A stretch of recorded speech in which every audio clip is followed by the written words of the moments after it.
Задумывались ли вы когда-нибудь, что многие привычные русские слова на самом деле пришли из тюркских языков, и особенно много из казахского?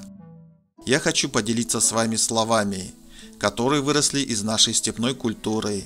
Казна, сарай, чабан, тулуп, сайгак, архар. Эти слова не просто лексика, это частица нашей истории, которую русский язык сохранил и сделал своей. Первое. Казна. Казна. В казахском казна – это сокровище, клад. В русском она стала означать государственное богатство. Смысл почти тот же, и это показывает, как уважительно слово перекочевало в другой язык. Второе. Барымта. Для наших предков это был ответ на обиду. Угон скота как способ восстановить справедливость. В русском языке слово барымта встречаются в хрониках и исследованиях. Третье. Шопан, чабан. Шопан значит пастух. В русском она закрепилась именно как пастух овец. Слово простое, но в нем целая жизнь кочевника. Четвертое. Тулуп, тулуп.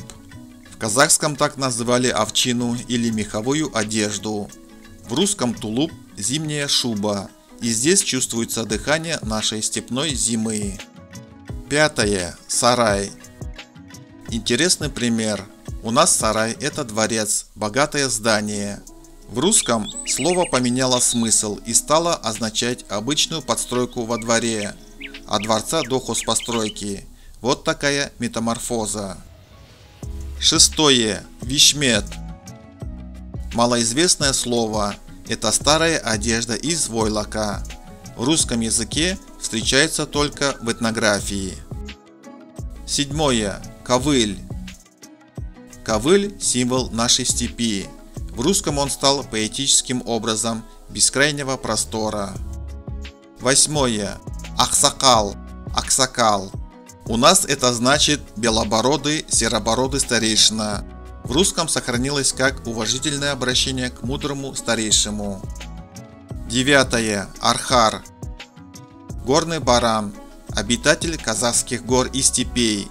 Само слово полностью перешло в русский язык. Десятое. Сайгак. Степная антилопа с необычным носом. И название и сам образ перешли из нашей степи. Вот так, друзья, русский язык вобрал в себя целый пласт слов из казахского. И когда вы произносите казна или сарай, вы невольно прикасаетесь к истории Великой Степи. А какое слово удивило вас больше всего?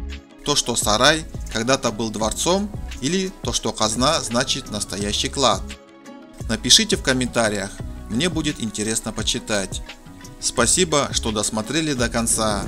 Подписывайтесь, впереди еще много историй про язык, культуру и степь.